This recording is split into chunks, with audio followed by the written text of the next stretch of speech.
Is it going? Yeah. Oh, okay, cool. Kind of cute. Yeah, right. It's like their first date. First dates are always the hardest, man. Yeah. Because you never really know what to do, and you're just there. It's awkward. It's like, it's kind of like an interview, but then you have the potential of actually, like kissing them, and it's just like, it's like imagine if you had like the possibility of after your interview was over, you were gonna kiss the interviewer. Like that's so weird, Like, the only thing is, I guess with the interview, or with a date, you know them, right? So I feel more comfortable with them. With the interview, I feel like I don't I blank out every time there's an interview. But then in that case, it's like, all right, on a date, if you're already friends or if you're a friend of a friend, like you kind of know each other. But like the interview, it's just kind of like, well, what about a blind date? Or like a Tinder date, spicy weirdness. But, so then there is a similarity, I think. Yeah. But like, I mean, think about that. Imagine you go on a blind date, you have no idea who the heck this person is, and you're like, this might end in like holding hands or cuddling or kissing, and it's just like, that's so weird. Imagine going to the interview and you in both cases you have to dress really nice. Yeah. Right? You have to like be on your best behavior, show like the best sides and characteristics of you. Best size? Yeah, like, like but you need to, I don't know, you just need to be the best you, because you have to make a really good first impression. Yeah. So a first date with someone you don't know is the equivalent of an interview. Would you go on a blind date? I mean, you have your girlfriend now, but like, would you ever, in the past, or ever? Would you ever consider it? Well, you see, it's funny that you bring this up, because like I actually talked like with my girlfriend, and we always talk about, it's just like this kind of ick factor, or this kind of like this idea of like going out on a date or dating around. And I know you probably get so much hate for this, but like just our personal preference has always been, it's just like, no, like we're not the type of people who would like or have an affinity towards like actually dating around, number one. But number two, we probably wouldn't be good at it, because it's just, we're not that great when it comes to like meeting new people. And I've told her about this. We talked about this, and it's just like, it's like this idea of networking. Like they have those big networking conventions now that everyone goes to and thinks they're gonna land a job. Sorry, people, it's not always gonna happen. But you could spend your own money. You can fly across the country, go to this big networking convention, get all these names and business cards, and you'll never hear back. And that's the sad truth of it. But it's like that feeling of networking where it's just kind of like, it's so. Unless you've either got a lot of caffeine in you, or you're a little drunk, it's really hard. It's a very hard pill to swallow. Well, I would argue, I'm just being a devil's advocate here. Yeah. What if isn't it one of those things where you kind of need to learn how to, be like dating is a skill kind of thing. You know what I'm saying? Like, would you build that up? Because essentially, nobody's gonna be good at it the first time around. You learn to, or is it one of those things where you learn you have to know the person? I think we're talking about it being analogous to networking, and just like networking. I can't speak today. It's a skill you build, right? The only way you're gonna get better at it is if you just rinse and repeat. Yeah. So over it's time, a skill. It's a skill. Exactly. But you're dating. What's the ultimate goal of dating? All right. That varies. All right, it varies from person to person. It's either you score, number one, quote unquote. I hate that term. I hate it so much. Score? Yeah, like you score, like yeah. Oh yeah. It's just like, I don't understand why they use baseball, as a reference for like how high you score. Well, it was a different time back then, I think, right? Now it's like the movements and all that stuff. Yeah. Now it's just like everything's different. It's like, you get the first base, on second, third base. You get home run. You went home, and it's just like I can't even imagine using that now. And with guys, I guess you could, right? But yeah, like, but even then, it's like the day and age that we live in now, and it's just like this idea of like scoring. It just sounds so bad. It just sounds sounds so dirty almost. It's just like and not the good kind of dirty. Mm. But it just sounds gross almost. It's Well, I guess if you're with someone, you actually maybe they'll be comfortable with it, right? I don't know. I mean, I guess. Do girls use it? I don't know. I feel like they do. Score? Well, score. Like I can't. Did you score some dick today? Like, Oh, well. I don't know. I mean, I can't imagine. Well, depends on who. Depends on the girl, right? Depends on the girl, really. It's just like, I mean, how open are they with that? So I know. I have some girl friends, space in between people. And yeah, it's possible. You can be a guy and have a girl as a friend without things being like intimate. But yeah, I have some girlfriends that I know like don't talk like that. I know they don't. And like, but if you were to have, you know, not a serious conversation, but if you were to have like a passive conversation about something like that, and like, you know, where you acted like a normal, mature adult, they could have that kind of conversation with you, or vice versa. Like, but if you start talking about like, man, you know, we did it last night, like they would just kind of. Well, I guess it depends on the person, right? Maybe they both be vibing off each other like that, you know? Like maybe that's their type. Yeah, exactly. Kind of thing. And then it's just like, okay, well, when it comes to types, you know, we steered so far. Yeah, it's just like that be normal from our question. Just like civil people, and then there's. Trying to bring it back to what was that? What was that main question? What was it, like networking or whatever? Okay, Dating. The skill that you can build. Yeah. Right? So, bringing it back home. Yeah. You know, it really depends on the type. Yeah. So, the type of person you are is gonna depend on, you know. It's going to demonstrate just how well how good you're going to get at actually dating, being on the dating scene and all that stuff.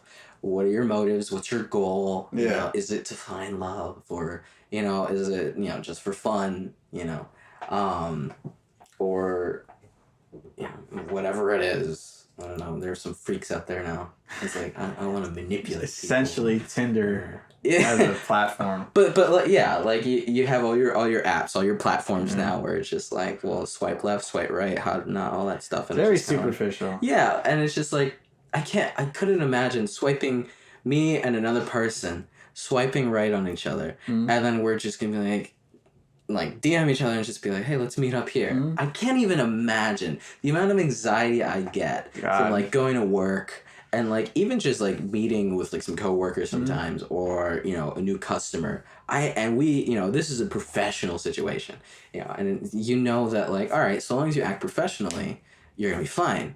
But like, I can't even imagine. But you know, isn't that how it was back in the day? You know, like how is it when you approach a girl, you walk up to her and be like, "Hey, you look gorgeous. Can I take you on a date?" It's like you don't know the person. And exactly. And isn't that like how it was like back then? Tinder, it's just like literally going up. It's just going up to someone. Yeah. But there's a different nuance to it because like you physically walking up to someone and in the most respectful way possible, complimenting them and asking them if you know. You can take them out or, you know, you'd like to get to know them some more or whatever. There's a huge difference in the feel of the situation as opposed to like swiping right on someone, DMing them, being like, hey, let's meet up. Because it's just like, one's just kind of like, one feels almost like the whole traditional courting. It's like you're in each other's face. In that moment, it's like the interview, like on the spot interview. It's just like in that moment, it's just like, well, you got to be, you know, like you're showing the best you that you can be. Yeah. Because you don't want to face upfront rejection. But it's so much easier to face the rejection right on the spot within seconds as opposed to this anticipation of like, gotta get ready for this day. Where are we going to go? I don't know what's gonna happen, and then all of a sudden, what if you think things are going well? But it's on a mutual basis, though. When you're using Tinder, right? If you meet up with someone, it's like I don't want you in my face. You don't even give them a chance. But if it's on a mutual basis, is there a mutual understanding, and then you end up connecting possibly, right? Yeah, it's more. But isn't that the same for like in a same like a face-to-face interaction? It's just so much faster whether or not you're gonna get rejected. Like back then. Before all this stuff that we have now, it's just like, okay, I like this person. I think things are going well. I feel good right now. Yeah. I like that person who's sitting at the bar or in the coffee shop. I like that girl or like guy, and it's just like, I'm gonna go for it. I'm gonna go and ask them out. If I get rejected, that's it. It's a no. And it's just like, okay, whatever it is. I don't even know how you would respond. What would you say? Like, oh, okay, like, thanks for your time or something. I don't even know how you would do that. Because you can't keep pushing because once you get a no, it's a no. It's like scary. I can't even imagine doing that now. Terrifying. It's absolutely terrifying because it's just like going up to someone and even just complimenting them now is like almost dangerous. Yeah. It's kind of like, get away from me. You're like almost abusing me. Yeah. And get away from me. I'm not trying to, blast this out of proportions and trying to make fun of the situation, but it's true because some people are just terribly uncomfortable with having a stranger approach them and tell them, oh, yeah. one, you look good, and based on that, I want to take you out. At least, like, to kind of give the apps and the platforms their gold star, you avoid all that. If it's a mutual, like, oh, I think this person's attractive, me too. And then it's just kind of like, hey, blah, blah, blah, get to know each other. If you don't like each other, you say you don't like it, I don't think it's going to work out, like, never mind. And if the other person keeps persisting, you block them. They're out of sight, out of mind. You never have to worry about it. Yeah. You don't have to worry about this person hating your guts and you feeling awkward and you have to leave the restaurant, leave the bar, leave the coffee shop. Like, you don't have to worry about all that, like, before. Or, like, even the potential of them following you and, like, persisting. Because you block them on an app. You don't have to worry about it. Like, it's done. So... That's the good thing. Is there a fly? Is it a plane you're saying? Oh. You hear a plane going over? Yeah. How does it... It's very, very sensitive mic. Yeah. For those of you out there, I'm gonna just take this time to talk a little bit about our sponsor, Blue. It's a great color. Yeah, it's a great color, number one, and they make fantastic microphones. So yeah, Blue. We're using the Blue Yeti, and you guessed it, midnight blue. Yeah, the color they make that, and it's really not that dark, and it's kind of light. Is there other colors besides blue? Yeah, they also have a black. They have a teal. They have red, platinum. You can't go wrong with platinum. Yeah. Unfortunately, no gold though. I don't even think they have a rose gold, but I could totally be wrong. But it's a gold microphone. Yeah, it's interesting. That'd be so like, imagine a gold bedazzled microphone. That'd be. I don't know how I feel about that. Well, Blue, think about it. If you guys come out with a gold bedazzled microphone, we would definitely be in, and we'll shoot it on our Instagram page. Our Instagram is to come. Same with some pictures from my lovely photographer of a girlfriend, Danielle Quinto. Shout out to her. We'll, yes, yeah. Woo! We're gonna link all this stuff later on, and just so everyone's aware, this is podcast number 1. So if it's a pile of crap, we're really sorry, but this is we thought this was a test run, but it's going by pretty well. At least I think. I think so. Yeah. But yeah, shout out to Blue. I said they were a sponsor, but for legal reasons, they really aren't. But we're totally gonna do this kind of stuff because maybe one day we actually will get a sponsor. But yeah, I personally like red. That's my favorite color. I think red's an actual electronics brand. I think they make like red. They have like a holographic phone or something. Scarlet. Scarlet. Oh yeah, there you go. A red. Yeah, I don't know. I if there was a boo button, I'd press the boo button. That'd be perfect for the Ember. The Ember mugs. Ember is Ember is like a flame. It's red. Okay, we're reaching. Thank you, Blue, for being a sponsor of this podcast with a name to come, links to come, all that stuff, and you can find it in footnotes somewhere at some point, and hopefully sometime soon. But yeah, thanks, Blue. Cool. And back to the cast. I don't know how I feel about. Well, yeah, I don't. I'd favor the old fashioned system of it. I mean, as much as I'm like defending Tinder and stuff like that, on the other end of the spectrum, it's like it's really disingenuous because it's literally based off looks. You don't know the person at all. Yeah. No. Exactly. And I don't know. It's what can you do about it? It's I don't know. It's like I wish I could just approach someone. On one hand, it's comfortable using Tinder for that reason because you don't have that stress factor involved. But on the other hand, it's like I for the amount of time I've used Tinder, and I've used Tinder, I haven't got a single match. And that's, I feel like, based off, there's a lot of factors considered, but I'm not the most attractive looking guy. Mm-hmm. And I think that's what it's based off of, is the look stuff. So, it's if you're not like hot. Yeah. 6'6", like washboard abs, like that. I'm not saying all girls look for this, but it's like, that's how it's based. That's how you get to swipes, right? So yeah, but I think you're cute as a button, Thank you. That may just be my personal taste, but I think you're cute as a button. But it's like, I feel like you wouldn't know that unless you actually talk to a person in like face to face kind of thing, Yeah, and that's the thing. It's just like that's why it's better. I feel like. Okay, what were you saying? No, go ahead. It's better that you know the person beforehand as far as dating goes, and the blind dates, I guess, wouldn't work in that scenario. Well, it could, but it's like, hey, you think blind dates is like a in person Tinder? It's like I'm not interested in you. All right, next person. It's like those 5-minute speed dating. Oh, things. the speed dating is physical Tinder. That's what the speed dating. God, that's what it is. Imagine getting rejected 5 times in a row in person. But they have it's like, okay, we have 30 men and 30 women, and you literally go to each one. God. Imagine getting rejected 30 times in a row. That's what I'm saying. Like, hour. Like that. Like on Tinder, it's fine. You don't know. Yeah, but unless you're super attractive. But the thing with Tinder is that. Oh, sorry about that. You got a car or motorcycle. At least you got a chance in person.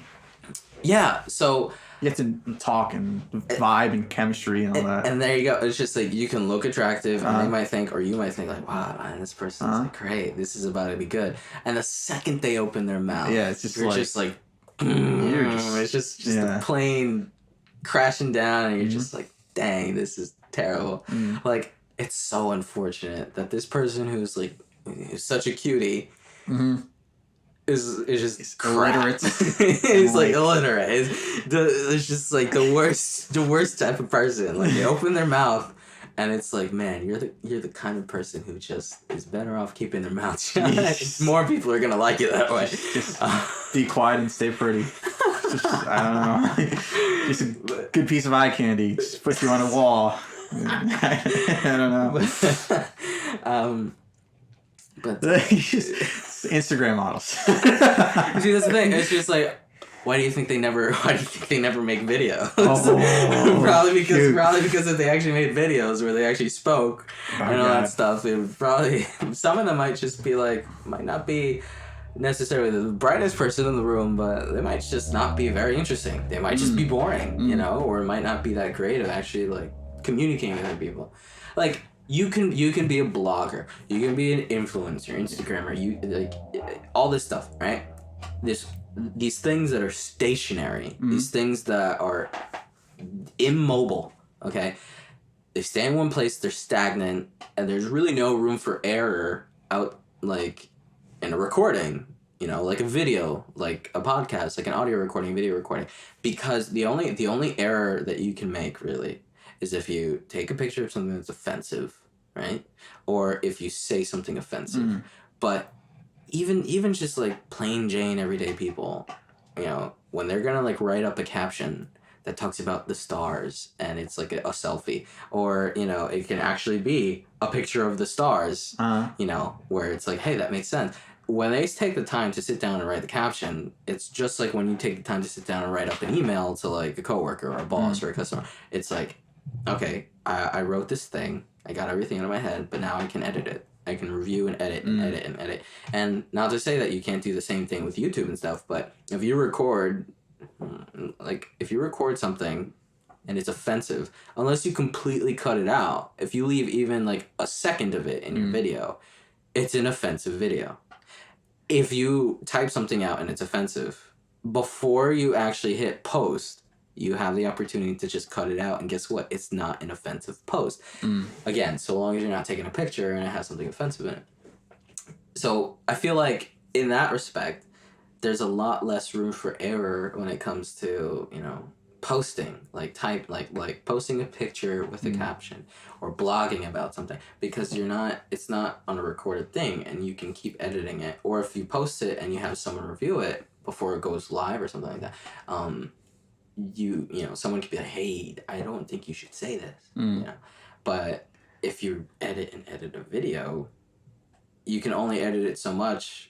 But if you leave even the smallest thing that's offensive, or someone says an offensive word, or there's an offensive image or something, it's there unless you cut it out. Like, you can't go back and re-edit the video and repost, because then people are gonna be like, "Where's the original with all the offensive stuff? What you downloaded?" Yeah, I feel like that's what it's like. A lot of it's built on like these like social media platforms are built on that sort of like hype and like offensive type material, because that's what gains the attraction, right?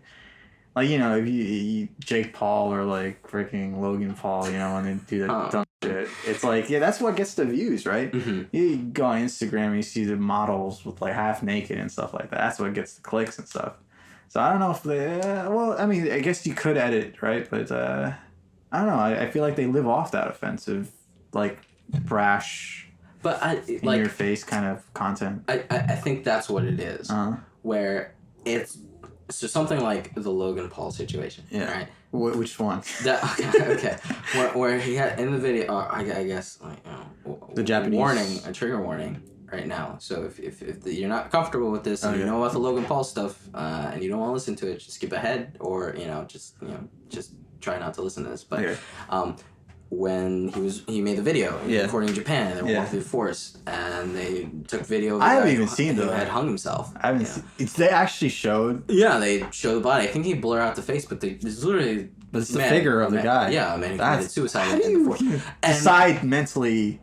You have like a whole people around you, and they decide it's just this. Yeah, this is okay to post. Just like it's just like you just have a lot of yes men in that crew. I guess exactly, and it's just like so that that's just so morbidly offensive, where it's not brash or risque or something like that's bordering this whole like almost X-rated thing. It's like you can be R-rated, something like that. You wouldn't see really harsh, almost like adult natured or adult themed stuff in like something like PG-13. It'd be more like R-rated or whatever. I know that's even then the boundaries are starting to get blurred and whatnot, but typically that's really what it is. So when something with that's actually like offensive, like the multiple videos that Logan Paul has posted, him teasing a dead rat, stuff like that. What? He tasted dead rat? Yeah, I'm pretty sure it was him, or if it wasn't, I'm pretty sure. Yeah, we're laughing. Look, we don't mean to laugh, but it's so ridiculous that someone with millions and millions of followers, with so much money, would actually throw it all in the trash because they decided, let's tase a dead rat and put it on YouTube. Like, that's insane. If some kid from your high school or from your middle school posted a video on YouTube, on their YouTube page or something, and it was them tasing a dead rat, people would be like, this kid's a freak. Yeah. Stay away from him. He'd probably get reported too. Exactly. He'd get reported. He'd get banned. All this stuff. But because it's Logan Paul, with the fame and the fortune. All right. Well, strike 2, Logan, or strike 15 out of 100. Yeah, they've given a lot of chances, haven't they? But like, if it's other people who have beef with like, have a smaller YouTube channel, have beef with like a bigger YouTube channel, and they might be like, oh, that person is disingenuous, or that person's actually not what they seem, The small YouTube channel is like rebelling against this big YouTube channel. Yeah. You have stuff like that with like gaming channels, with like the whole what was that guy? What was the guy? The big like makeup YouTuber.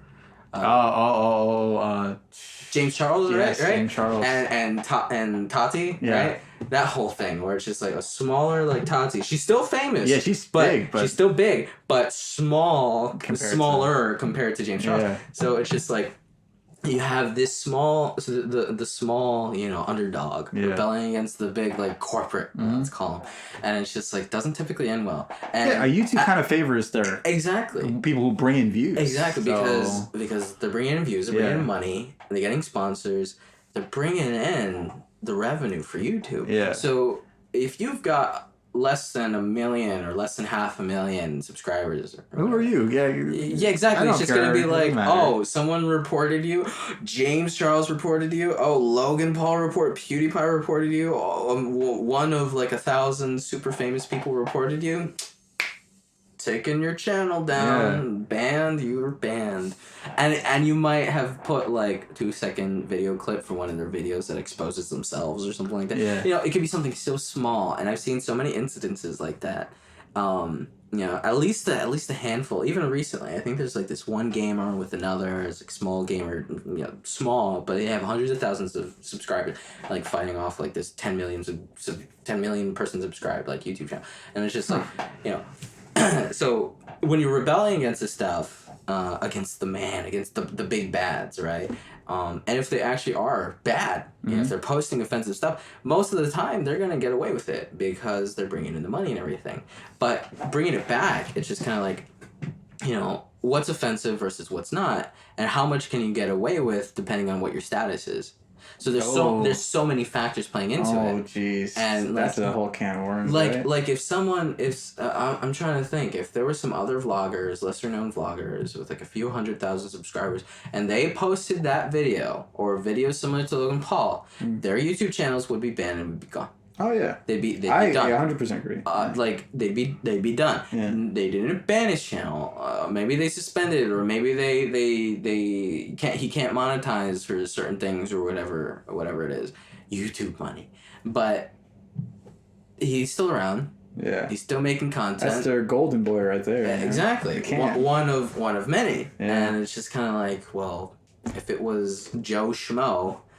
And with not even 500,000, 200,000 or 100,000 subscribers, man, he would have been. YouTube would have killed him. Yeah. Would have killed his channel. Would have killed any chance that he has as a career at a career on YouTube. Like it would have been it. You know, same with Instagram. It's just like you have big Instagram celebrities and stuff like that, influencers, and they can post some shit, and it's just kind of like, oh, they can get away with certain things, or maybe it'll get suspended or whatever it is. But, oh, you have a lesser-known channel, post something, and it's really not offensive, but someone reports it as offensive. If Instagram agrees, it's over. Your Instagram page is dead. It's gone. You're banned. So, you know, going back to the whole, like, oh, Instagram model or influencer, and you're posting, like, this, you know, this like risky stuff or whatever, you really gotta have a sense of, you gotta think about it. And it's just like, all right, well, is this actually offensive? Number one. But underlying that, what makes it offensive? What makes something offensive, right? And you know, you can go into a whole long debacle. We're not gonna talk about that now, but maybe we can in the future. Just have a whole podcast dedicated to offensive. Literally, you just call it the word offensive. Yeah. Just talk about the word offensive. It's kind of a philosophical thing because everything's... It's perspective based. It's very cultural, much perspective driven. And culturally driven. How you're raised up. Yeah, exactly. It's a whole nature versus nurture. What do you find that's offensive versus not? Some people, like a lot of people, normal people would find, you know, a Nazi symbol offensive. Yeah. And there's a whole I think a general population, but I would say what's more controversial is the Confederate flag. Yeah. In the South, apparently it's whatever. It's whatever. And then you bring that anywhere to like a normal person, and you're just like, hey, that's really offensive. Normal. Up north, it's like, why? Yeah, it's just kind of like, and they see people on their trucks and it's just kind of like, you know, I'm screwing around saying things like, oh, I'm a normal person or whatever, but really, you know, it's just like, if you were to look into the history of these things and get a better understanding of why does such a huge group of people find this one particular action or symbol offensive, even if you didn't take the time to do the research into it, if you have a public outcry that, hey, that thing you're doing is offensive, please stop. Do it. What is the point of fighting so, like, Well, we gotta understand from their perspective, right? They think they're right. They think okay. So I think from their perspective, like their great grandfather was protecting his rights, and that he was doing the right thing in his time period. Okay, so, but and they're honoring their family. Yeah. So in their eyes, they're just paying tribute. They don't see it as a slavery, and what they were standing for was. Okay. Keeping up that institution kind of thing. But think about it, just like the keywords there are in their time. Yeah. They were doing the right thing. They were upholding their values. But that's right? yeah. But it's just like now, okay? Where you have this whole conundrum of like, all right, up until what point in a person's life can they continue blaming the things that they do that are offensive or whatever on their upbringing or on their traditions? Versus when they just need to take fault for the things that they do and the things that they practice because those things are offensive, right? You can say, oh, my great-granddaddy, he defended this and blah, blah, blah. We've been holding this tradition for years and I'm not going to stop. But you need to take a moment at that point and realize, like, you're not your great-granddaddy. We don't have this civil war. Like, these aren't the same times. The general population's perspective on the nature of history, on the things that have actually happened, recorded events, says what happened then was wrong. And today, 2019, 2020, years to come, from this point forward, we acknowledge that was wrong. That was hateful. That was offensive. Which is why we find things related to that event offensive, right? But now there's like a lot of...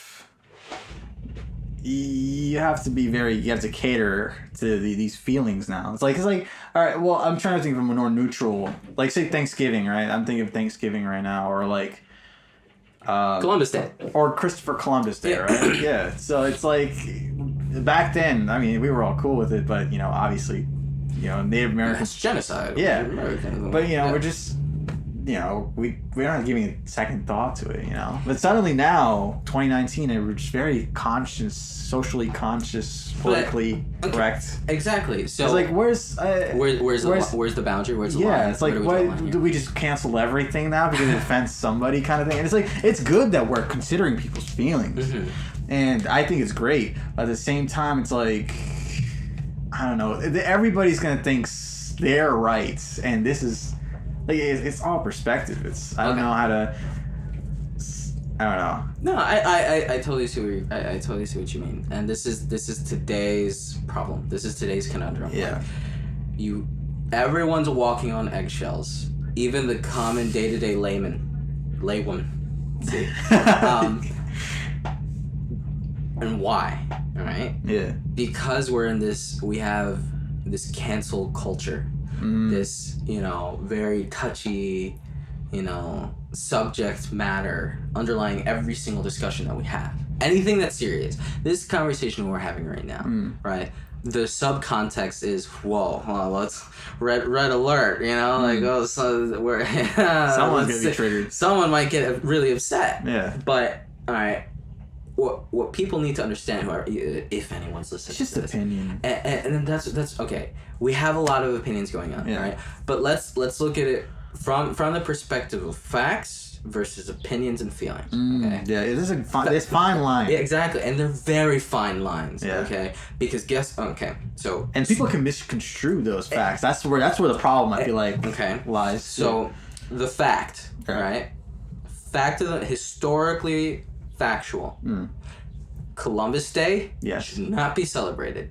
All right. What was the reason for it to be celebrated? I guess he committed mass genocide of Native Americans, and we're going to celebrate him for discovering something that belonged to another group of people that he and his men decided to go out and commit mass genocide, and kill off, so that way they can discover land. But you think about something like, I don't know, well, I'm not a history buff here, but think about negotiations. Why do we have things like the UN and negotiations? Why do we have situations like the President of the United States going out to a different country that it's having, negative relations with, to actually sit down with their leader, their country's leader, and like figure out a solution, a good democratic solution, whatever it is, and it's the idea of like, well, this man, we're celebrating this man and thinking this man is great, and this man's a murderer. Genocidal maniac. We should not be celebrating the things of a genocidal maniac. We don't celebrate Genghis Khan, who went out and committed genocide around all Asia and everything and conquering. I think in like Mongolia, they have a statue of him. You see, but factually speaking, does it really make sense? Right? Factually, does it make sense to celebrate someone? To celebrate a genocidal maniac just because a group, okay, we're talking about the world population here, right? On a mass scale. On a mass scale, it just doesn't make it. You know, in Africa, there's so many instances, especially in history, even today, that there's genocidal tyrants, genocide, these guys who go out and they have like their army and they're just committing atrocities, okay? Even if they were to like conquer, and like own and become the new leader or something like that, does it? And they initiated and they established that, hey, on this day, August 24th is gonna be the day that we celebrate me, or that years later everyone's gonna be like, this is the day, this is so and so's day, and he was a genocidal maniac and killed all these people, but he became a leader and made a revolution. It's just kind of like, I don't think they think that. Usually it's like, it's like whoever wins, they don't see it as a genocidal thing. It's like it's a victory. It's like whoever wins, they control the historical narrative, right? Yeah. So it's like he's the hero. He conquered, like Alexander the Great, or like in Mongolia with Genghis Khan. It's like, he did that. He's a hero. He's the warrior. Yeah. He's the so that's why they commemorate him, right? Yeah. But then you have to look at the bigger picture and like. So and it's just kind of like, okay, where do we draw the line? Okay, right? Yeah. And so I think there's an objective line. Like if I go out and kill somebody, that's obviously a bad thing. Exactly. It's like there's but then there's like. But then there's people who's gonna say, why did you kill him? Yeah, and then there's like a black and white. So but it's not so black and white. Yeah, it's like there's a gray area where it's like, I was trying to protect myself. Exactly. So it gets complicated again. And here's the thing. Yeah. Right? There cannot exist a blanket statement of this is always offensive and this is always. So you don't think it's black and white? I think it's there's so much grayscale there. It's such a it's a black and white. It's a gray spectrum, right? Because it's so situational, right? If we were to say, okay, we cannot celebrate Columbus Day. Because all right, let's just say all of the other historical context aside, at the end of the day, this guy was a killer. Let's just say for that reason, and that reason alone, because that's the first reason people say, oh, he committed genocide of the Native Americans and blah blah blah. At the end of the day, he's a killer. We label him Columbus as a killer. That's it. Okay, again and again, this is just what this is not necessarily I like verbatim what our opinions are, but this is what the conversation is. Okay, let's assume, and we put the label with thumbtack there, killer on Columbus. He killed good people, quote unquote. Others might disagree. And there you go. People are gonna agree. People are gonna disagree. And say, the Native Americans back then, blah blah, were horrible, terrible. They were animals and they killed everything. They wouldn't negotiate. But whatever it is, Columbus is a killer, right? Up front, he's a killer. Number one. Right. Whether or not it was for good or bad reasons. At the majority population right now that's fighting against it isn't saying Columbus, we shouldn't celebrate it, blah blah blah. They're saying he was a killer for all the wrong reasons. He's a bad guy. He's a murderer. He's a killer. If someone came into your home and you were to go around and they started shooting up your home and you were supposed to, and you defended yourself and your family, right? And you killed this person before they were able to, and they were being violent and everything like that, and they were attempting to harm you and or your family, and you killed them first before they could harm anyone or take their life, people would be like, oh, he's a hero. The people, if you were to save a group of people or whatever, oh, he's a hero. You killed someone or you killed multiple people for a good reason. Yeah, it's all context, right? Exactly. It's so situational. You're not even let's say there was an entire nation of millions, right? But if nobody, That- yeah, it's like it but- really. Yeah, okay, keep going. If there was an entire nation of millions, hypothetically speaking, Yeah. and they committed the worst atrocities ever, and they were trying to start up war with all the other countries on the globe and all that stuff, and the United States, a powerhouse, or a bunch of countries banded together to go and just annihilate them. Okay, it's a good thing because they were horrible, horrible human beings, and they needed to be put away. Nazi Germany, it's a good thing we killed all the Nazis because they were horrible, horrible people. Okay, Yeah. but you're still a killer. You killed. You're still a murderer. You murdered someone. Yeah. But for the right reasons. According to the general population, right? For the right reasons. Yeah. So now you're a hero. Yeah. But subcontext, you killed. Yeah. You took another man or woman's life. You're a killer. You've, and that's why there can't be just a black and white. Like this is always yes and this is always no. It'll never ever be that way, because when we have the facts. And we say yes to these facts. We're voting yes to the fact. And we're saying, okay, we want this to change because these are the facts. You cannot support facts. The majority population has a very difficult time supporting facts without letting their opinions and feelings get muddied up. Yeah, that's true. Right? Yeah. Because it's such a fine line. Because when you're passionate about what you believe in, even, and your belief is completely 100% or majority percent factually determined and based, yeah, if someone tells you you're wrong, you're gonna get defensive. Why? Because you have reason to. Yeah. Because you have factual reason to. And it's just human nature. Yeah, it's human nature, yeah. And so that's why it can never be black and white. Yeah. That's why every situation anyone approaches, you, me, friends, family, the world, any situation that comes up in the general conversation of the world, of America, whatever it is, it will never be black and white. It will never just be like, oh, that's easy, that's yes. Oh, that's easy, that's no. It'll never just be that simple because and this idea of like, well, solely based on science, solely based on beliefs, solely based on how you feel. Yeah, okay? it's not. You can't use it in one criteria. It's this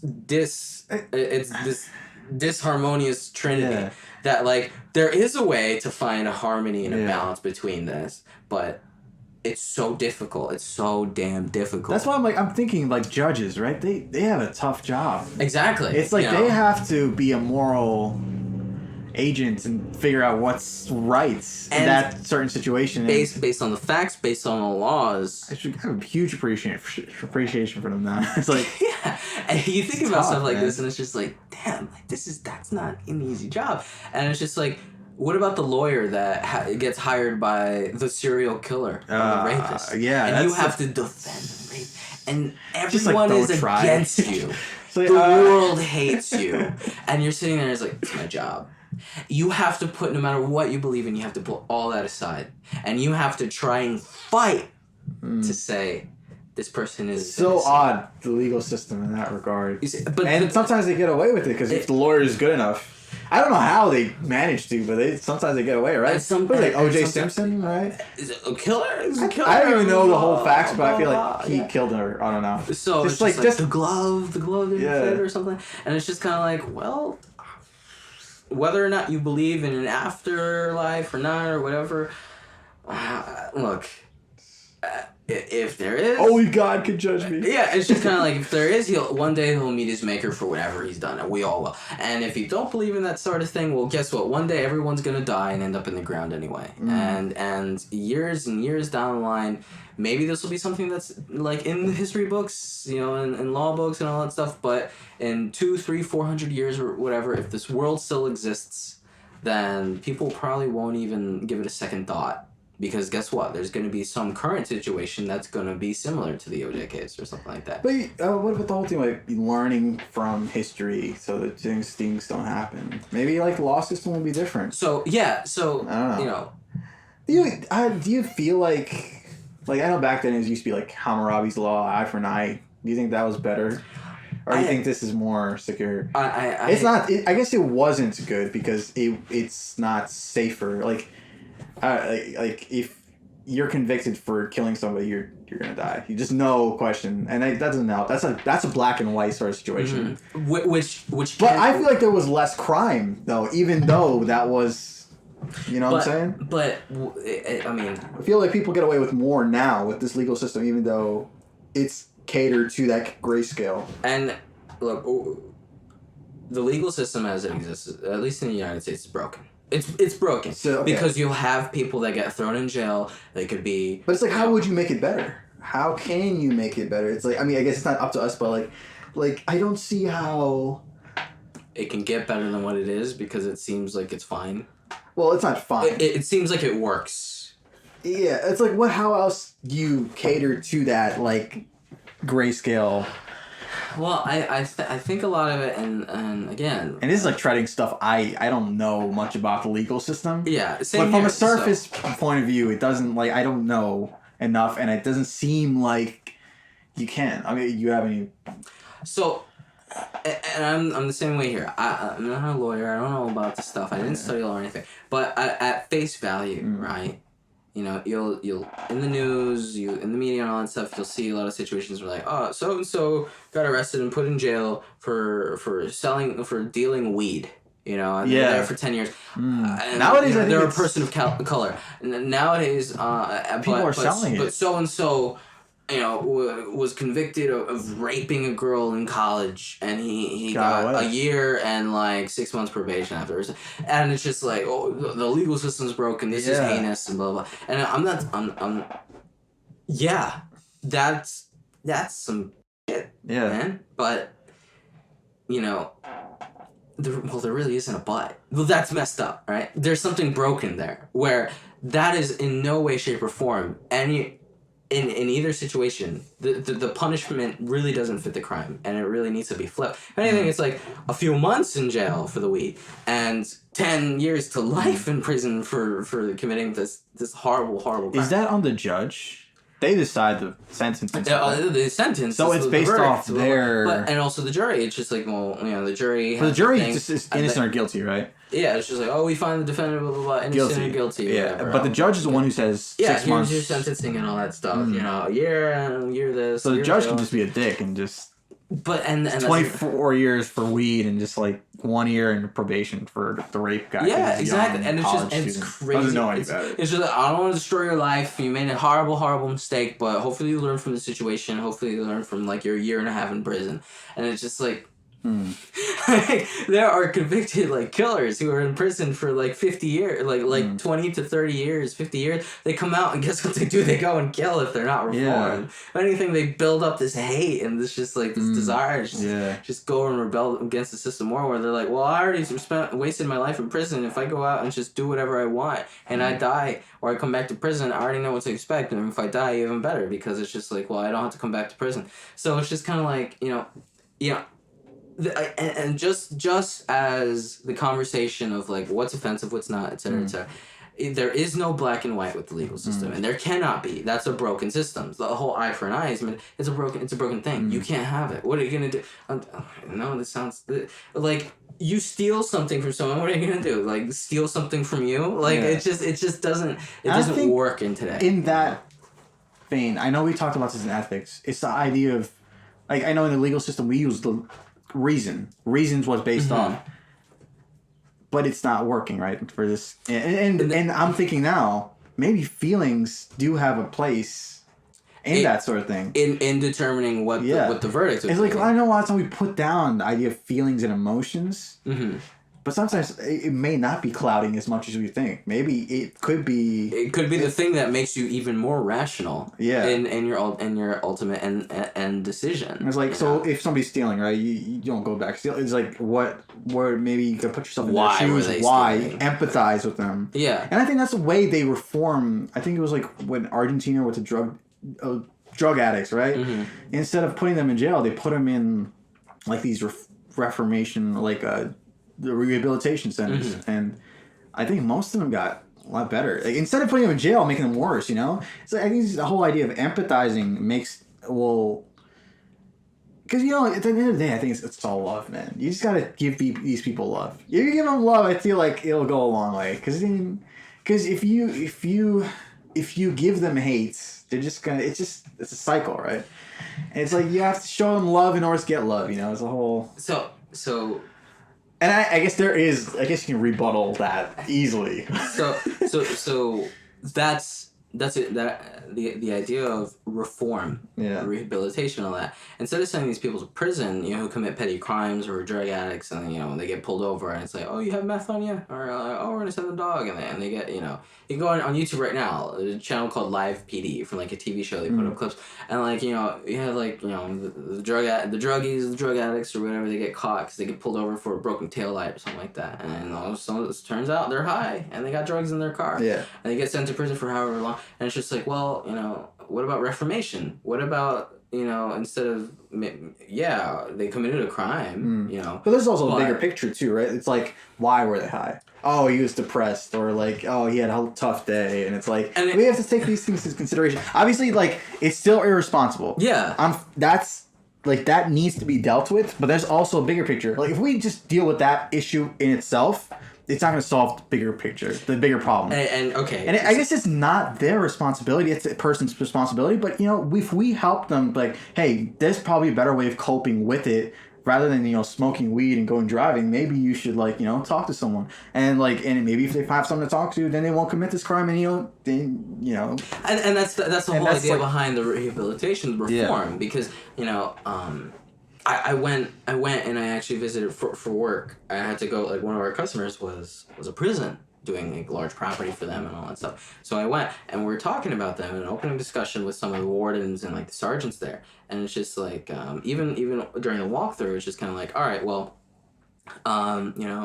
what are these, they told us, it was just like, oh, what other areas they have aside from, typical prison cells and all that stuff, the cafeteria, all that. And it's just like, oh, we have a lot of classrooms.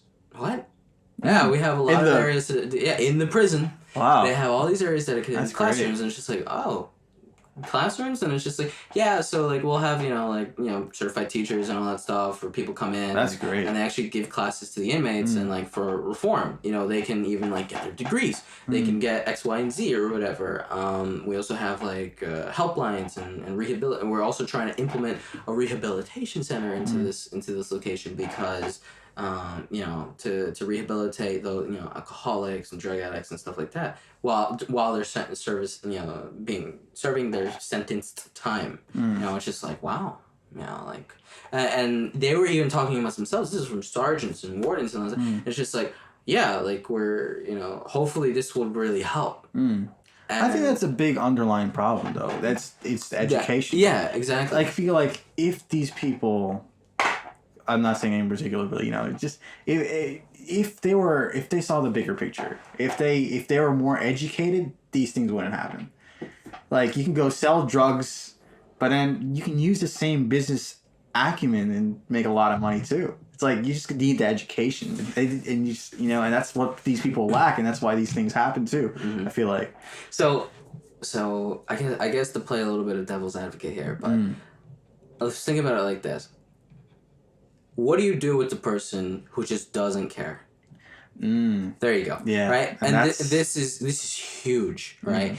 Because I've seen situations, personal, firsthand, I've dealt with, some other students, some kids or whatever that have this mentality, right? It's just like you ask them, hey, why do you act this way? Or why don't you want to do You've this asked stuff? us. Yeah. Okay. And it's just like, I don't care. And it's just like, well, are you just being rebellious? Like, is it just for show? And you take them to the side, not blasting them in front of anyone. Yeah. You know, it's just a one-on-one conversation. Do you have a reason, like, for doing this, or multiple reasons for doing it? And, you know, you can get into the psychiatry even and everything, the psychology, or whatever. But, you know, just up front, asking them, it's just like, I don't care. I don't care. I don't care about anything. It's just like, why? It's just like, doesn't matter. There's more to it. There's always more to it. Yeah. But, you know, and you can spend the time and keep trying and trying and trying to get through. But even in situations where I've seen kids like that, and I've seen them, and yeah, you talk to, you know, whoever it is, the mentors or the teachers or the counselors, and it's like, oh, you know, we're working with all these kids, blah, blah, blah, but a lot of them just, they don't care. Yeah. Do you think they actually don't care, or is it there's something more? I feel like there's something more. I think there's always something more. Yeah. Because there's always going to be something more that's going to drive someone to feel the way they feel about, it's like, you know, themselves something or like life. A traumatic experience, and it's just like. But it doesn't even have to be trauma, and. Or it's just like the world's gonna suck regardless. So, and I can't make it better, and I can't make myself better. It's like, you know, it's like something in mentality you gotta switch up. But what you just said, that's kind of it. You're gonna get to a lot of things where it's just like, oh, you know, growing up I was, you know, abused. Growing up I was really broke, and I was surrounded by the wrong people, and the whole nature versus nurture. You know, how were you raised versus what was your environment, right? And this is actually a great topic. This is a topic that needs nature its and nurture. Own, yeah, this is a topic that needs its own, just a whole like an hour or something of just discuss, because this. I don't think it's just one. I think it's a mix. Yeah, I think I mean, in the end, it can't be just one or the other. This is a very heavy topic. Yeah. Okay? Without diving down this ridiculous rabbit hole right now. Not that like it's from blind dating to like philosophical. So without going down that rabbit hole, all right. Up front, at face value, when someone genuinely doesn't care, and the reason behind it is like, you know, like, it is what it is. I just don't care. Like, it doesn't matter. It's just kind of like. You and the other people and the resources are going to try and try and try. But there has to be a consequence. You can't force people to make a decision against their will. At the end of the day, it's just time. At the end of the day, you've got to. Everyone needs to make that final give that final say. Yeah. Everyone needs to make that final decision, and you can't force anyone to make that. It's got to be accountable. They have to. Everyone is gonna be accountable for what they do. Yeah. When you're growing up, you can give them every single chance. Everything you can. But look, it's up to you. At the end of the day, it's.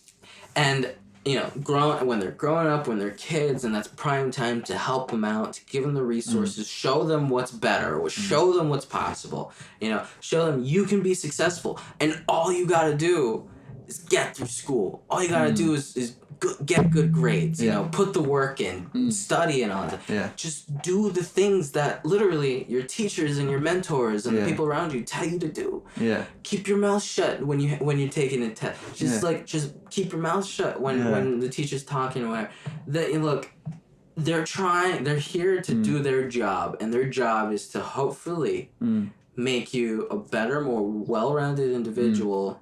A smarter That's the goal, kid. Right? But that's not all. But the problem is not all. No, okay. But generally speaking. Generally, and in general sense, their goal is to provide you with Yeah. a decent education, baseline at least a decent education that's going to get you to graduate, you know, with your high school diploma. Their goal is to get you through school without failing, without having to go through all these obstacle courses and everything, of doing summer schools, of transferring, of, you know, getting expelled and suspended. And just making it difficult is not helping. Exactly. And like when you're you have to talking be back, responsible. You just, and like even a kid, it doesn't matter how old they are. Well, the kids, I feel like it's different, right? They don't have like that self.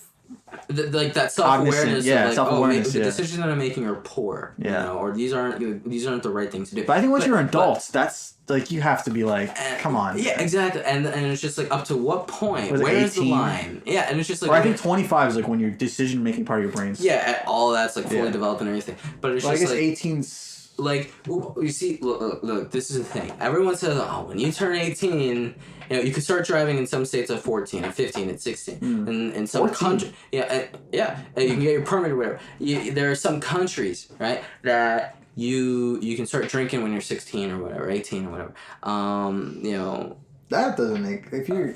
Right. Okay, yeah, and so there's a lot of stuff like this, right? Yeah. But you gotta think about it realistically. When you're 18, everyone's like, when I'm 18, I'm gonna start college, I wanna move out, I wanna be on my own. When I'm 18, I'm an adult, I can make my own decisions. And it's just kind of like, well, I'm sorry, but you're still a kid.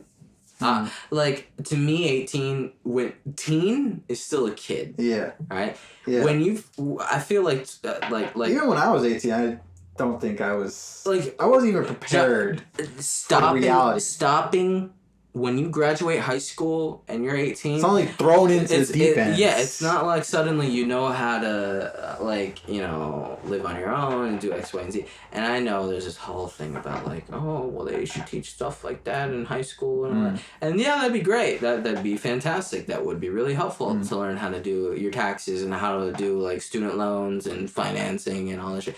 In high school, it'd be great. And it really should. It should be. Like, life lessons. In kindergarten and elementary school, they should literally dedicate, like, a whole class or, like, a whole block every day to teaching etiquette and manners and how to be, like, how to grow up to be, respectful, the golden rule, and, like, literally spend class time and educate kids. You should do that. We should have that. You're saying that. I think we should. And there are people, you have a lot of teachers that say, like, like, we'll discipline the child, and then the parents come back and they say, oh, why are you disciplining my kid? And it's just like, well, because they're not acting right. Because they're being disrespectful, because they're hollering, they're yelling, they're talking back, because they're hitting other kids, they're picking fights. And then the parents are like, I'll discipline them. And it's just like, well, obviously whatever you're doing isn't very good. Because they come here, and they rebel, they lash out for whatever reason. And it's just like, I think it would be a great idea, teaching kids at, like, in elementary school and stuff like that, in kindergarten, being respectful, like, how to be a good friend, how to help a friend when they're, like, feeling left out or feeling sad and stuff like that. Yeah. And it's just like, like, write up 3 sentences or 2 sentences on how you would help Timmy if you see he comes to school and he looks sad. That's great. Stuff like that. And it's just like, what would you do to help Timmy? Like, it's stuff like that. Only fear I have about it is that it ends up being too mechanical, right? Yeah. It's like, I remember I see this one Black Mirror episode. Well, I can't spoil it. But the idea is like don't want to be textbook about it, right? You want to be human at the end of the day. Like, if you approach someone, it's just like ends up being like a robot. It's like, oh, why are you feeling this way? I empathize with you. I feel your pain. It's like, I don't want to hear that. Obviously you're feeling pain. Is like, I want to, like, talk to me, Yeah, but that's the thing. It's not about, all right, others. But I guess it's like, you'd have to make it personal in that class. So, you have to be. But, and that's. Like, if there's a general rule, and it's like, how would you go about executing that rule, or, like, going about, So when you everything can be textbook, right? Everything you can put how to do any and everything into a textbook. Does it mean we're always gonna abide by the textbook? It's a guideline. Like, look, laws, regulations, instructions, manuals, textbooks. They're guidelines. They're basic guidelines, right? So it's just kind of like, all right, up to where does the human element come in, right?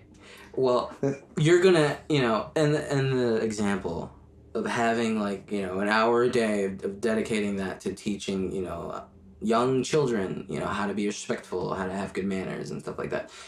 You're teaching them the basic things, just basic everyday things. Like, to be respectful to someone, you don't talk while they're talking. To be respectful to them, you don't talk back, to your parent or guardian, right?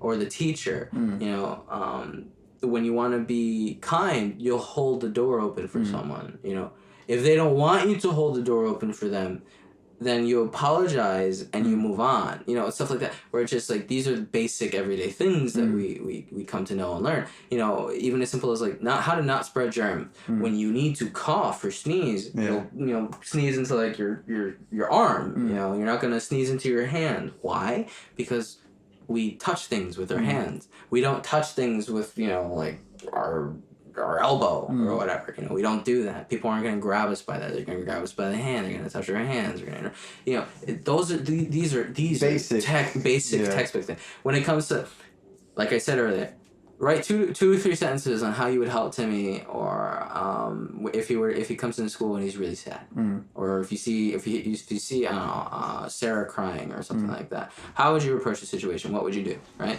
So actually, let me try to answer that. Like even now, I feel like.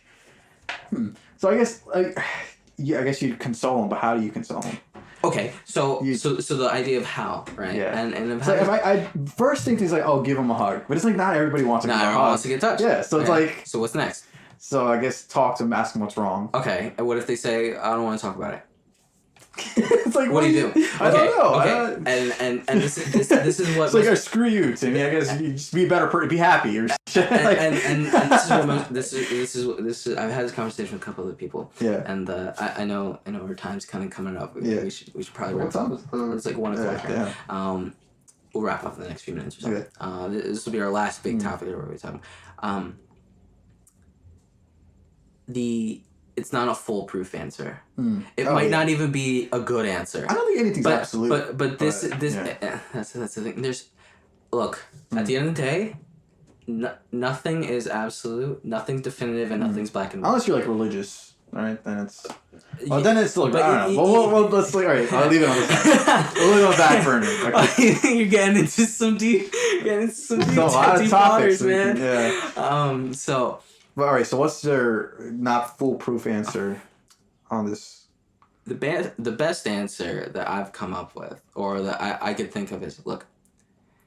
Someone is upset for whatever the reason is, whether they lost a parent, they lost a pet, they someone's in the hospital sick, something bad is happening to them, or they're upset. It could even be like, I'm super upset because one of the members of my band left the band or something like that. My favorite band, like, I think they left, and I'm really bummed. Like, I'm genuinely bummed or something.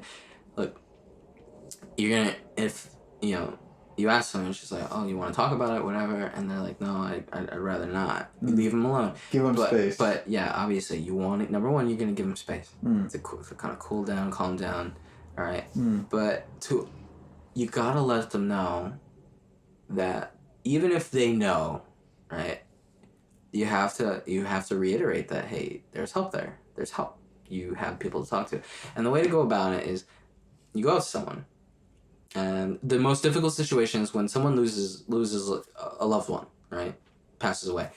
And what do you say when you go to the funeral, when you go to the wake, right? That is a good question. So it's just like, even if you yourself have lost someone or multiple people, and you yourself have dealt with the grief, right? You can't say, I feel your pain, or I know what you're going through, and this is what's going on. That's like the most general. You see, but that's but it's not.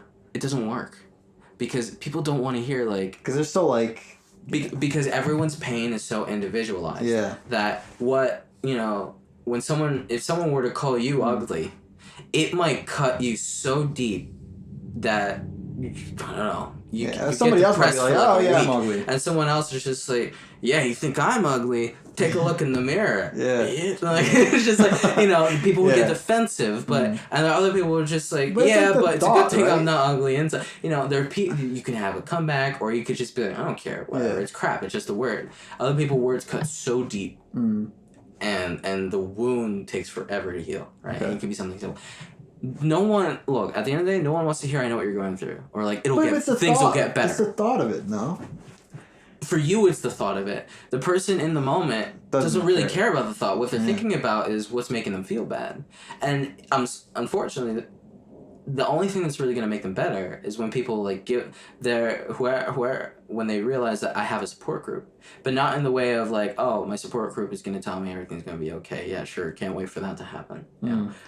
So what do you say? So it's just like, look, I'm here for you. Look, Basically, but you approach a situation, right, and you're just gonna be like, hey, I don't know, I'll never be able to understand exactly what you're going through. I'll never be able to feel exactly what you're feeling, but I just want you to know that if you ever want to talk to someone about it, I'm here for you. Your friends are here for you, and you can talk to us whenever you're ready and whenever you're comfortable. We aren't going anywhere, and we're always going to be here for you. I just want you to know that. Just, I guess, being available. Exactly. Essentially. It's just like, you need to reiterate that, because in the moment, they feel alone, I guess. Yeah, you feel in alone. their pain. And if you tell them, I know what your pain is, it's just like, it's just like, no, you don't. You don't know. You didn't have these experiences with this person, with this pet, with this situation. You don't know exactly how I'm feeling, because our brain chemistry, our hearts, everything is so wildly different and individualized. There's just, it's not like, oh, you have a strep throat, I have strep throat. Same thing. We both take azithromycin and steroids to get rid of it in 5 to 6 days. Like, it's not, you know, it's not like that. Exactly. And even medicine at to a point, it becomes individualized. You might be allergic to the azithromycin, to the antibiotic. You might only be able to take whatever it is, or a certain amount, or have to take something wildly different. It's your body type. Exactly. And gender, and guess what? We both have strep throat. Yeah. We both have all this. We both have the same condition. Both are dealing with it. Just because I dealt with it a month before and you're dealing with it now, doesn't mean I can come up to you and tell you, this is exactly what you need to do. Because what I'm telling you might kill you. Because you might not know you're allergic to the steroid or whatever it is. Well, devil's advocate, right? We both get a headache, we both take a Tylenol. Okay. That's general, right? But yeah, generally speaking, just because it so happens to work for both of us, doesn't mean that it's always going to be that way. I'm not saying that you can never say, oh, I know what you're going through. But I'm saying that it's typically, it's really not a good idea to say that, to let that be the first thing to come out of your mouth. When you're trying to, you're not necessarily consoling someone, when you're trying to reiterate to someone that they have a support group. And that's the goal. It's not, you know, like consoling and all that stuff. It's really like, who are they most comfortable with? You could be their best friend. You can be, hell, you can be their family, their brother, sister, mother, or whatever it is. They might not like it if you try and console them and sit there and give them a hug. They might hate it. Maybe because they don't want to be vulnerable, like throw that side to them or something like that. They might, exactly. That's one of many reasons. For whatever reason, they might hate it, and they'll either lash out and say, don't do that, I don't want that, or they'll just keep it hidden, and it's just going to make them feel worse, and you don't even know. You think you're making them feel better, but they're being nice to you and saying, like, thank you. And they're in their head, they're like, I hate that. I hated that. So that's very interesting. That's a good thing. Like, it's like, that's why I feel like classes are good, because I never thought of it that way. You see, and I would have been just like, you know, I know you're. Well, I wouldn't say I haven't had anyone die that I've known very close, thankfully, but it's like I'd probably say like, oh, I can't even imagine. And it's like, well, I mean, that you can't. It's you can. Like, it's like, you're right. You can. And I don't know what else to say. I just feel like now. It's like you can imagine the sadness that like losing a loved one would invoke. You can imagine it. Yeah. Can you feel it? No. But that's the thing. That's what you have to make known. It's just like, I'm never gonna be able to know and understand or feel what you're going through. But I'm here. Regardless of that. Me, your friends, you know, me at least. If no one else, at the end of the day, I'm here, and I will always be here, and you can come to me anytime you're ready, because I'm not gonna give you a deadline. You can't give people timelines. You can't give people who are going through it. You can't give them a deadline because grief has no deadline, right? People are gonna be like, oh well, you shouldn't be laying in bed for 2 weeks straight, you know, whatever. Like, you gotta get up, you gotta do something, you gotta help yourself. Yeah, you want to help yourself, yeah, but you gotta give people the time they need. If you see that what they're doing is affecting them, their health, and all that stuff, and they're like dying or they're getting sick or whatever, because then at that point you and some other close loved ones there can come in and kind of like have that kind of intervention and be like, hey, you know, we know this is what you're dealing with. And again, to reiterate, we don't know how it feels. We'll never know. But we're just concerned because we see that you're losing weight, or you're losing a lot of weight. You're starving yourself. You're not eating. You're gaining excess weight because like all you're binge eating, and it's like your outlet. You know, you used to go out all the time, and you just stay home with the lights off now all the time. Like we as the people who love and care about you are concerned, and we want to help you. If you don't know how we can help you, we're gonna find a way to help you. And that's when you have the right to kind of step in, because no one wants to see their friend or their family member die or like kill themselves. Like, it's the worst thing. You don't want to see them wither away to nothing or like explode and just the pile explode in this like cloud of grief. You don't want to see it. I would say in the same vein though, like going back to like, you know, the people like that need help, you know, the kids that turn adults and they don't care. Why can't we do it for them? You know, I guess they don't have support groups like that, I guess, but there should be, right? That's the idea. Like, hey, you're not caring, but you're also like ruining your future. And you know, someone has to sit down and talk to them. I mean, they still say I don't care, but somebody has to intervene. You know, otherwise they're gonna end up. Yeah, and it's just like, with others. And this is the thing. It's like, you know, you have counselors and stuff like that. This is why things like having mentors and tutors, and not everyone and the boys has that. And all, yeah, exactly. And that's why I think the classes are really good. That's why I think starting them like right when they start, like kindergarten.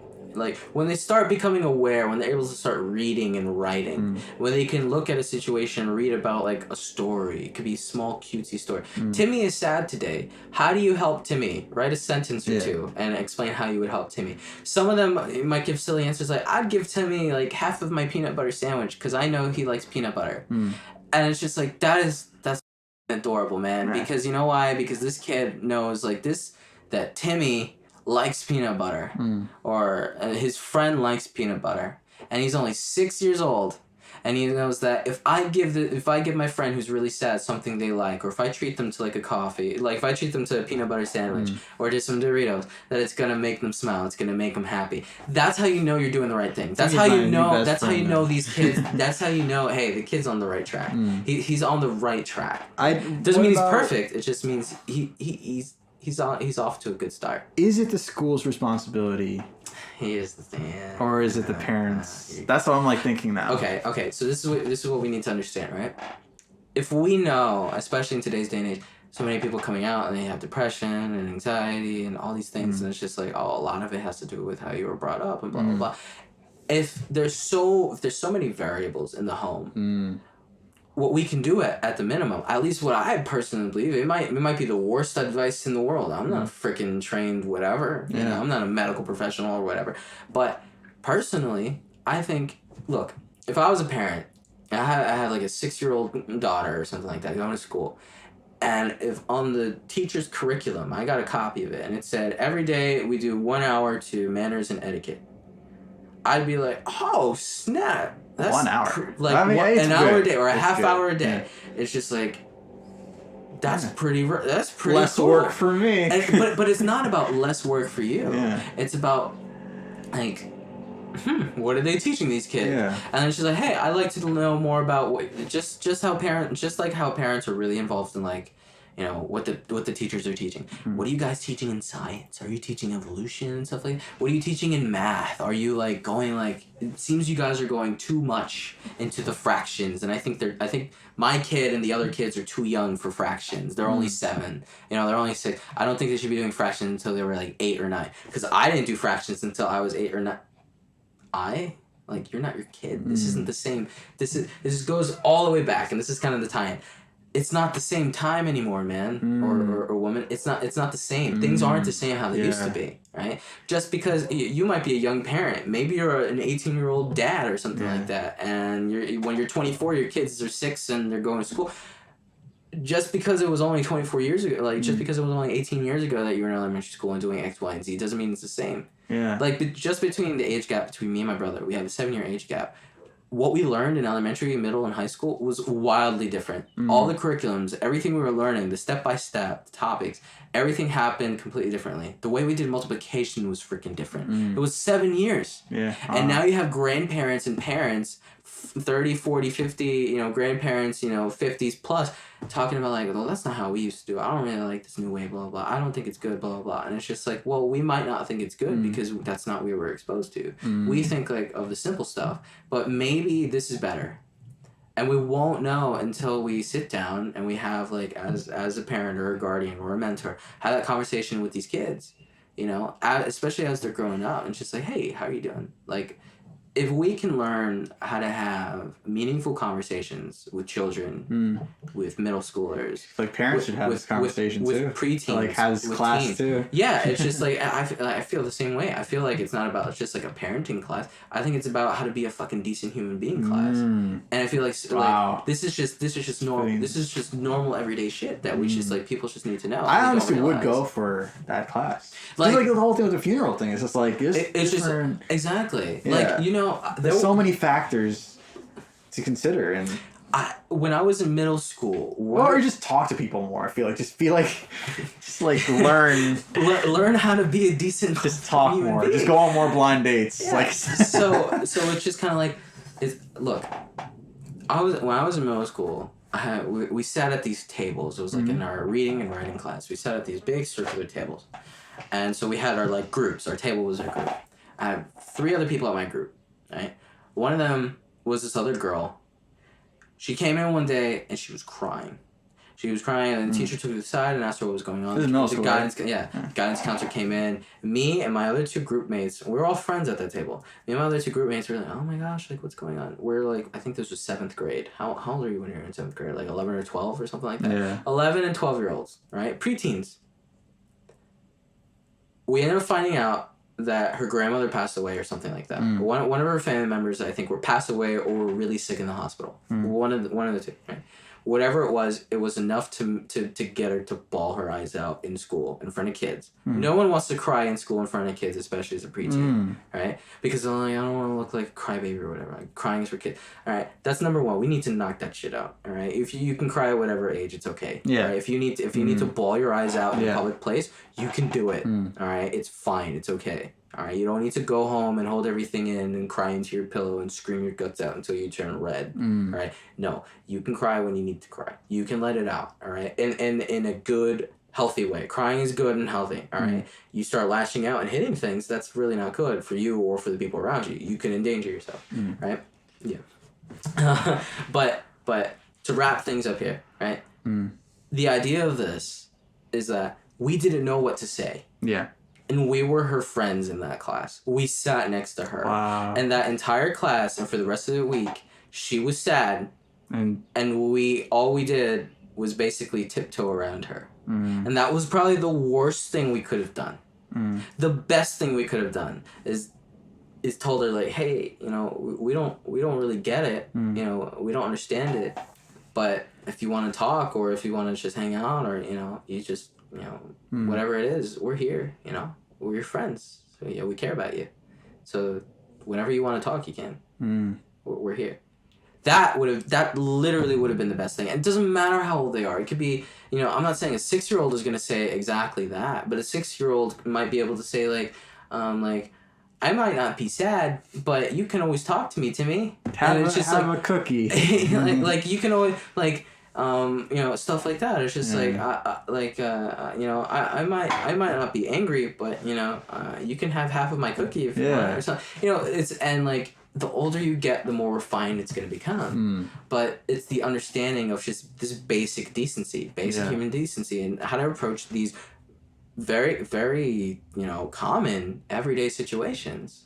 If we can approach something that's common, like the loss of a loved one, death, sickness, someone being in the hospital or someone sick at home, it doesn't even have to be a tragedy. It could just be something that really bums someone out. Like I said, the bandmate leaving the band. Yeah. And it just really is like this person's just so upset about it. Because they were a huge fan. It doesn't matter what it is. If we don't know how to approach these basic situations, how the hell are you going to approach someone when they genuinely have depression, clinical depression. How are you going to communicate with them? How are you going to interact with them? You won't have a fucking clue. You're gonna textbook it, and that's when you're gonna textbook things when you're an adult. That's terrible. Yeah. Because they're gonna know, like, that's textbook. Like, that's not, you don't really mean that. And you might totally mean it. But people they're not receptive to that. Because you haven't had years of refining this, what was a basic guideline. You haven't had years of refining it to be something that is completely 100% genuine. Right? And that's totally yours. Right? Everyone has their own style. Yeah. Just like influencers and people who go out to make speeches and all this, you know, they go out to different colleges and give talks and lectures, lecturers and all that, you know. Like Gary Vaynerchuk is his lecturing and speaking style, his motivational style is wildly different from Casey Neistat. You know, like they're two totally different guys, two totally different styles. But you know, they, after so many years of going through it themselves, they know that generally speaking, people don't want to hear the basic, like the misconceived notion of like, I feel your pain, because it doesn't help, because they know it's bullshit. And so the idea is just like, you can't pander to like this common misconception. You have to be genuine, and you have to be the best you, and put your best foot forward in whatever the situation is. Whether it's helping someone who's down on the luck, whether it's communicating with people, you know, who do have depression or anxiety and stuff like that. Or you know, just talking to everyday people, networking, strangers, friends, family, whoever it is. The only way you're going to get better at building those relationships is if you start from the ground up. And the ground here in this case is when you're a kid. And if we can allow, right, and going back to your question, should it be the parents or the teacher's responsibility? It's the parents' overall responsibility to teach your kids, right? But that doesn't always happen. But you know, like it doesn't always happen, and especially you know, that. and it'd be, so it doesn't always happen. And knowing that and understanding that, especially in like, you know, communities where, you know, there's a lot of decay, and like urban communities, unfortunately, and stuff like that, where family situations are poor and broken and all that stuff. And it's just like that. If anything, that's prime example of why we should have, even if it's just for a short period of time, from the ground up, starting out school, that we should have this going on, just basic stuff. Because if we can teach them basic decency, basic manners and etiquette, then it's gonna make a difference. Whether it's a small difference or a huge one, it's an increase, a beneficial difference is better than no difference. Yeah, I like that though. I really like that class idea thing. You know, it's just like, I feel like it'd just be a lot less like. I like tying it back to previous like Logan Paul stuff. Like that just wouldn't happen. Like that wouldn't happen. And like going on blind dates, like you wouldn't make a person feel comfortable. You know how they would, like, there wouldn't be cases where you'd be creepy because you'd know. You know, like, hey, like and that stuff you would probably learn in like high school and stuff. Like, hey, this is the time where you start kind of dating, you start meeting people, you're interested.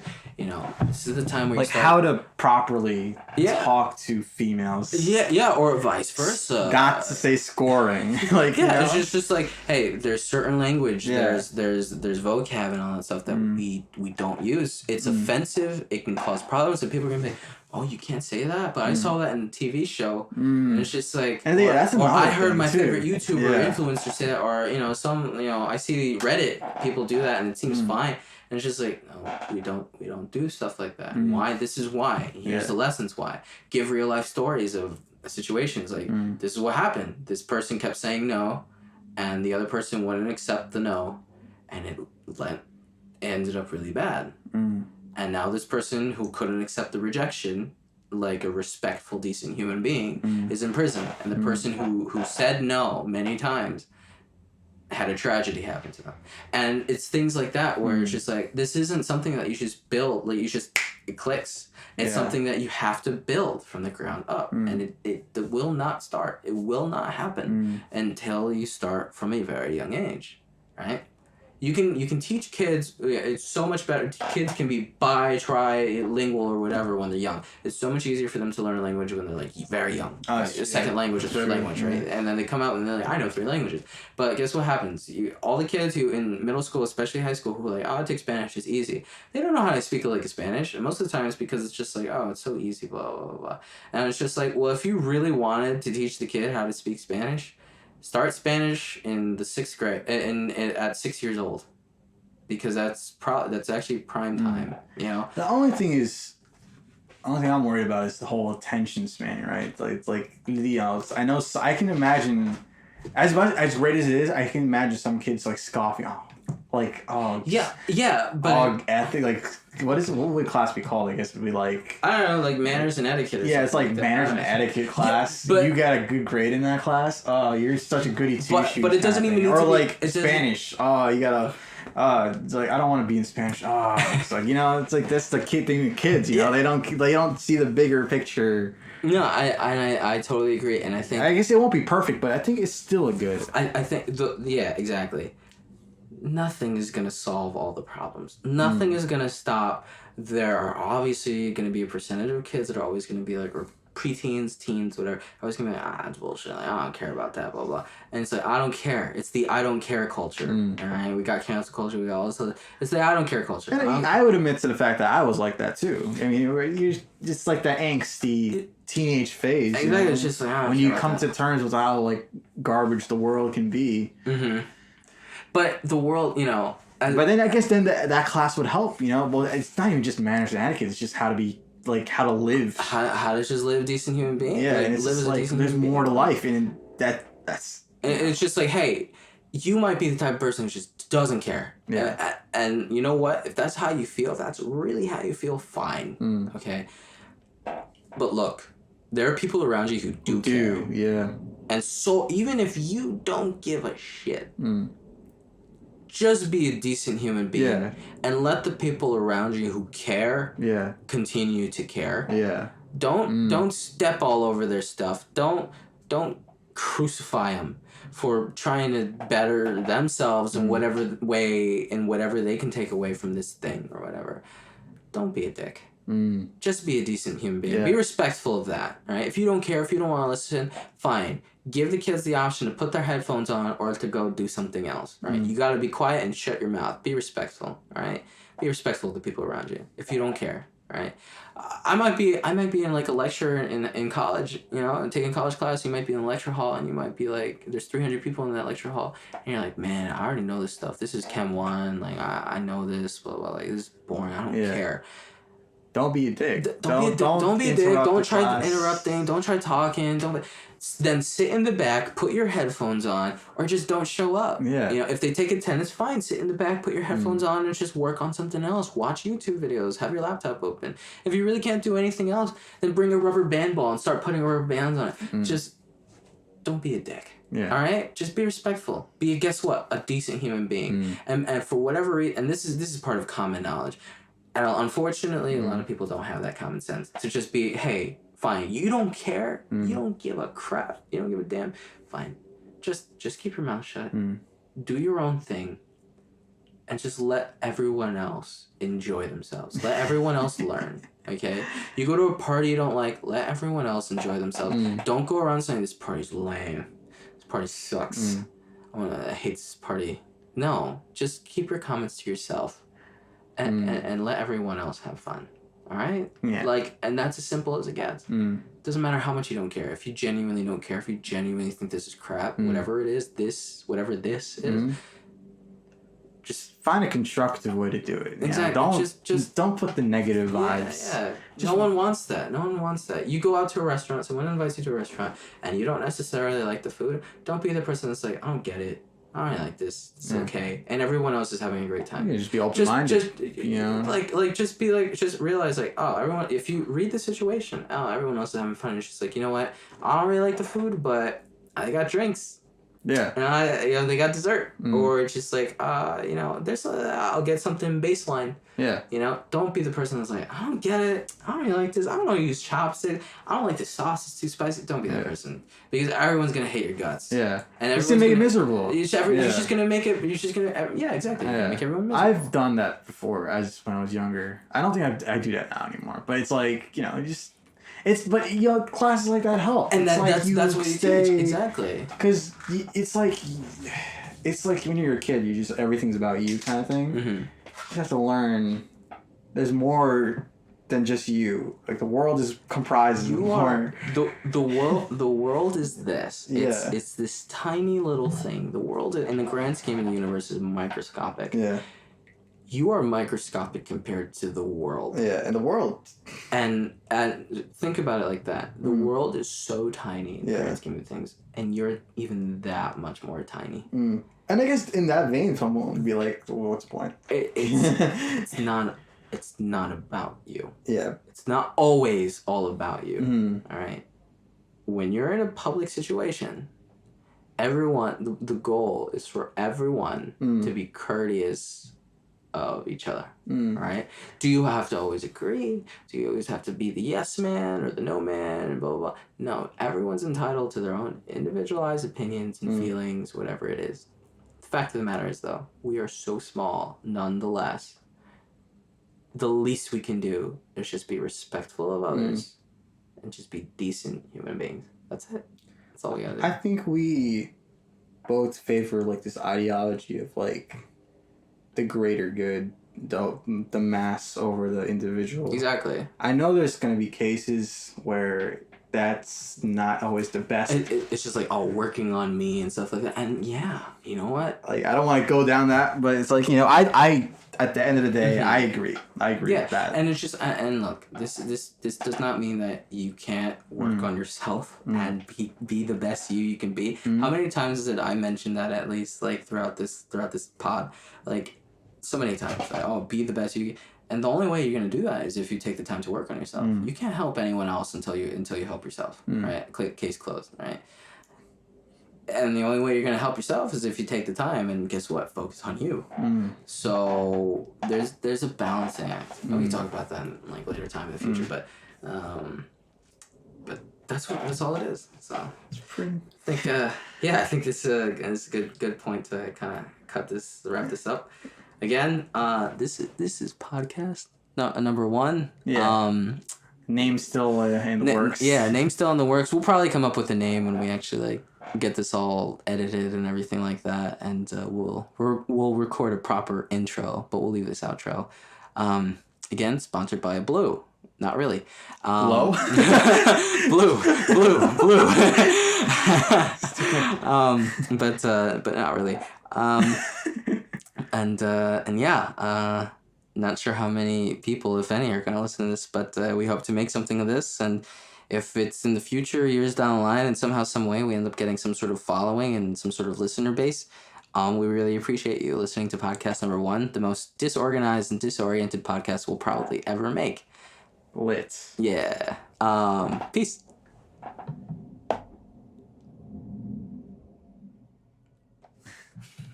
I wonder if all that recorded.